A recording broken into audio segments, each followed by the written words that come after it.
Alright, magandang umaga po sa ating lahat. So yan, heavy PMS, Toyota Fortuner 2KD engine. Maglilinis tayo ng intake EGR saka air mass sensor. So yan yung kanyang turbo intercooler. Bali, i-cleaning ko na rin. So concern ni Madam Alma. So matakaw sa crudo.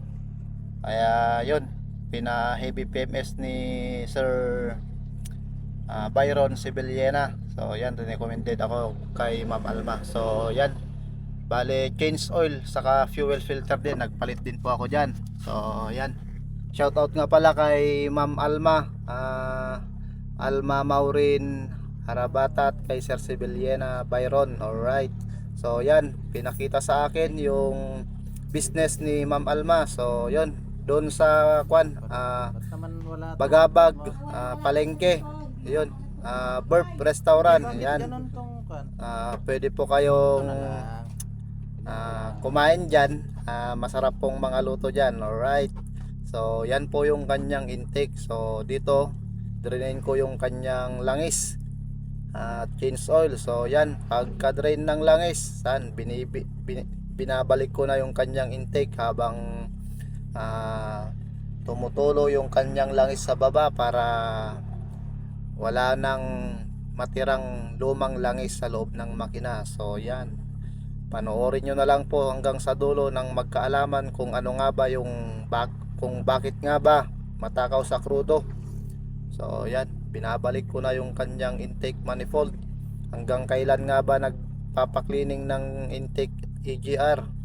Ayan, in every 60,000 kilometers. So yan, pwede na pa kayo magpa-cleaning. So yan yung kanyang EGR assembly.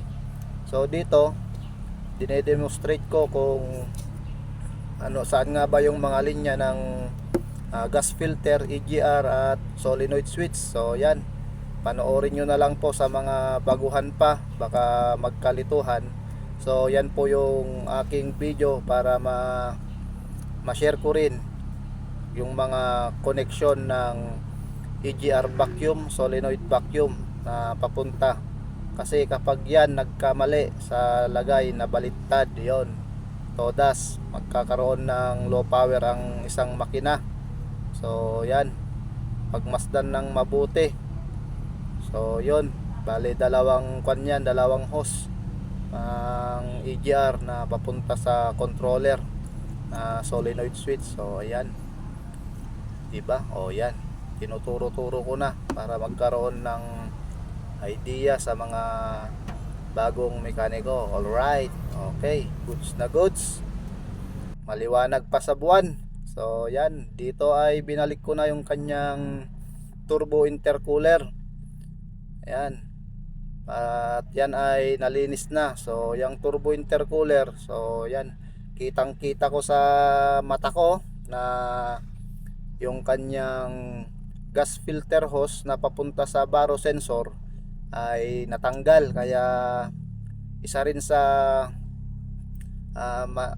matakaw sa crudo, gawa nga hindi halatado yung makina na naglo-low power gawa ng naka mode. So ayan, lagay ko na yung kanyang drain plug at may lagay na yung langis. So yan, hinigpitan ko na rin para hindi tumagas. So yan, binomba ko. At yun nga, dahil sa mag-isa ko, yung kasama kong inayaban ko ay hindi natuloy gawa ng nagperde yung kanyang motor. So pina-start ko na lang kay madam, nag-pass na lang ako sa starting at ako na yung nagbomba ng kanyang PT pump para pumasok yung crudo sa loob ng makina. So ayan, Sige ma'am, start. binomba ko ng binomba para mabuhay yung makina. So ayan, panoorin nyo na lang po. Alright, so yan na ay umandar na nga. So dito, pinakita ko kay ma'am, dinemonstrate ko ulit sa kanya, gawa ng wala rin din pong siyang alam sa mga sasakyan. So tinuruan ko na siya. So dito, pina-off ko yung engine para maituro ko kung ano nga ba yung mga dapat na tignan. So ayan, Una, yung langis, battery, saka yung check engine. Kung ganun na may kwan na, lumitaw sa panel gauge, ay pumunta na sa mas malapit na auto center para matrace kung ano nga ba yung kanyang problema. So ayan, goods na goods na.